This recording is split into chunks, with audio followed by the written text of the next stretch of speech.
시험 보러 가기 전에 저한테 궁금한 사항 있으면 질문해주세요.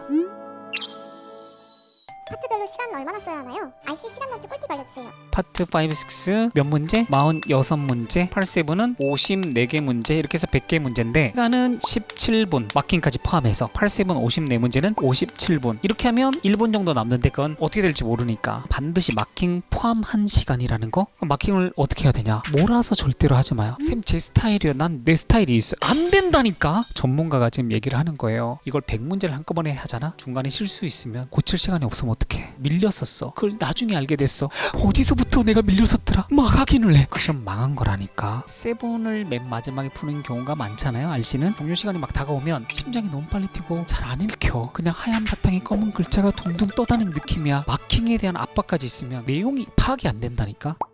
마킹하는 방법이 있는데 5는 총 3페이지거든. 보통 첫 페이지에 101번부터 110번, 두 번째 페이지에 111번부터 124번까지, 세 번째 페이지는 125번부터 130번까지인데 요거 10문제 풀고 마킹하고 111번부터 124번까지 다 하면 좋은데 이것도 좀 부담스럽다면 7문제씩 끊어서 왼쪽 오른쪽 이렇게 해서 마킹하고 세 번째 페이지 넘겨서 또 6문제 풀고 마킹하고 이런 식으로 해서 마킹을 끝내버리고 요거는 어떻게 마킹하냐? 집중력을 온전하게 2시간 내내 완벽하게 유지를 하는 사람은 없다니까. 뭔가 생각이 다 들고 내가 지금 뭐하고 있지? 이런 경우가 있다니까. 중간중간에 한번 휴식을 취하는 것도 필요한데 그 휴식 시간이 마킹 시간이야. 이 2개 지문이라고 하는 건 기준은 이게 넓게 펼쳤을 때 2개, 넘기기 전에 2개 정도 지문 풀었으면 마킹을 한꺼번에 같이 하고 한 몇 초라도 좀 쉬면서 오케이 집중하자. 그래서 그게 200번이 끝났을 때 완전히 편안하게 쉬면 되는 거야. 그리고 진짜로 필요한 RC 시간 관리 팁인데 파트 5 문제 아예 내가 모르는 경우랑 분명히 공부했는데 잘 모르겠어. 한 2개 선택에 좀 헷갈려. 그런 경우는 어떻게 하냐면 그냥 하나 찍으면 돼. 찍어야지. 뭐 더 본다고 뭐 해결되나? 내가 모르는 건데. 찍는 기술도 말씀드리면 앞뒤를 쭉 보세요. 한 10문제 정도 넓게 봐서 유독 없는 번호 있잖아. 예를 들면 나는 A랑 C번 2개 고민했는데 C는 좀 많은데 A가 좀 없는 것 같아. A 마킹하면 돼. 자 이제 문제는 이거야. 내가 공부한 거는 미련이 많이 남지. 2개 중에서 너무 고민돼. 별표하고 둘 중에 하나 논리적 생각은 한번 하셔야 돼. 물론 깨끗한 느낌이 아니니까 못 넘어가는 건데 그냥 한 번의 생각으로 그냥 뭐 하나를 마킹을 살짝 해두는 거야. 그리고 별표 이렇게 하는 이유는 별표를 안 하면 계속 잡고 있거든. 별표한 건 나중에 다 풀고 돌아와서 다시 확인해야지. 그런 나와의 약속이니까 마음이 조금 가벼워져서 넘어갈 수 있거든.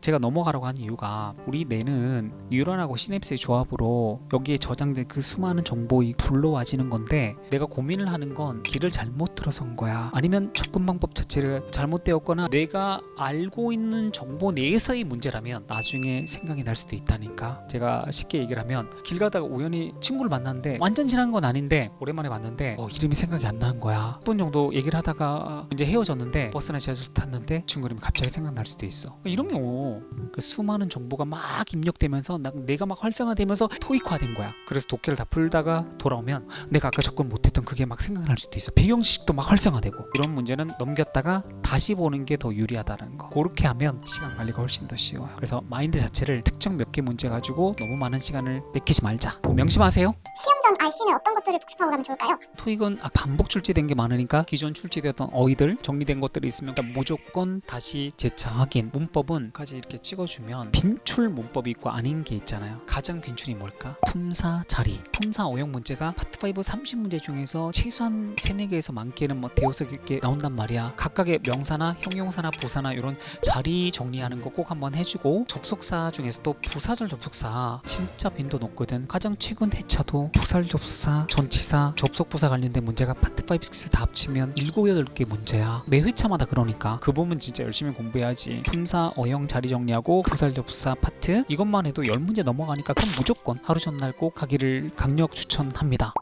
오답 노트 우리 만들잖아. 다시 한번 확인을 해야 돼. 사실 우리 기억 이거는 맥락, 빈도, 최근도의 함수거든. 그러니까 우리 처음에 공부할 때 맥락을 이렇게 만들어서 하면 장기 기억으로 잘 넘어가. 그다음 우리 최근도의 함수 기억은 가장 최근에 봤던 게 기억이 잘 나잖아. 오답 노트 만든 거 시험 보러 바로 가기 전에는 오답 노트 만든 거 반복적으로 봐야 돼. 그리고 시험에서 최대한 많이 만날 수 있도록. 시험장 가기 전에 또 중요한 거는 내가 학생들한테 자주 얘기하는 건데 우리 모의고사 문제를 풀잖아. 예를 들면 천재 이런 게 있어.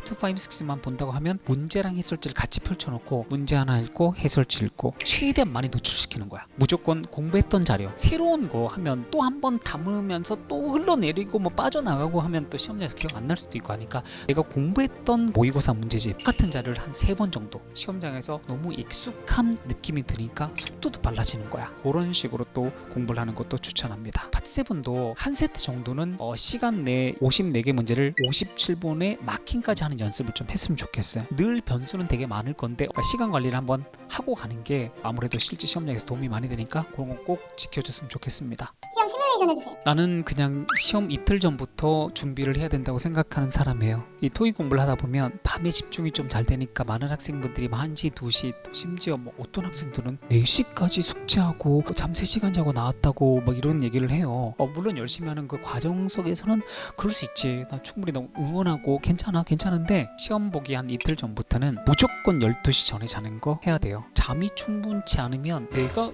잘 돌아가겠어? 당연히 안 되지. 그러니까 12시 이전에 자는 거랑 그 이후에 자는 거는 분명히 똑같은 수면 시간이라도 이 수면의 퀄리티가 다르기 때문에 다음날 일요일날 충분히 잠을 못 자고 시험장 가 그러면 당연히 내 실력 발휘 못하니까 공부할 때 좀 힘들더라. 토요일은 가급적 안 마셨으면 좋겠어.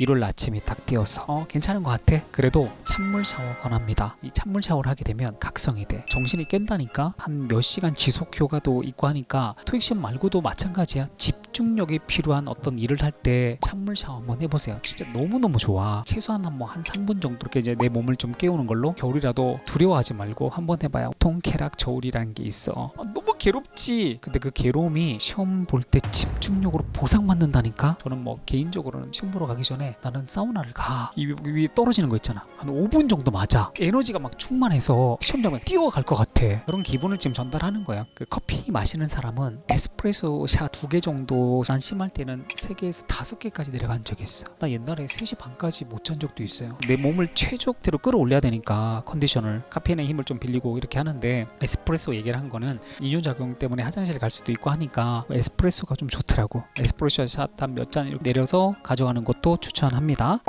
이제 시험이 시작되면 LC 디렉션스 나올 때 850점 이하는 LC 파트 3, 4 이런 것들 스키밍 하는 거 추천. 그리고 850점 이상자들은 중간중간에 뭐 들으면서도 문제 풀 수 있고 하는 그런 능력이 좀 있으니까 RC를 좀 미리 풀어보는 거 추천. 시험 볼 때 처음에 파본 검사하잖아. 파본 나올 확률이 얼마나 될 것 같아? 나는 뭐 20년 동안 토익 보면서 파본이 한 번도 나온 적이 없어. 그 수백 번 시험 넘게 봤는데 파본이 나온 적이 없다니까? 그리고 파본 나오면 어떡해? 뭐 한 번 시험만 버리면 되지? 이런 마인드로. 왜냐면 파본 검사할 때도 몇 개 문제 풀 수 있는데 물론 감독관이 좀 덮으세요 하는데 파본 검사하는 시간은 있을 거 아니야. 그때 그냥 이렇게 하는 거야. 파트 5 문제를 풀 때 이렇게 하고 또 계속 넘기는 척하면서 또 같은 페이지 이런 식으로 해서 한 5개에서 10개 정도 풀어두면 아무래도 조금 마음이 편안하니까. 파본 검사할 때 한 105번 정도까지 풀어주는 거 아니면 110번까지 풀어주는 것도 하나의 방법. 본인이 불안하면 하지 말고, 근데 본인이 괜찮다 그러면 좋은 방법을 찾아가는 가운데 방법이 될 수도 있으니까 가능한 여러 가지를 한번 부딪혀보고 도전 한번 해봐요. 좋아하는 걸 찾았으면 좋겠어. 그 좋아하는 것을 매일같이 꾸준히 하는 거. 미친듯이 하잖아? 잘하게 돼.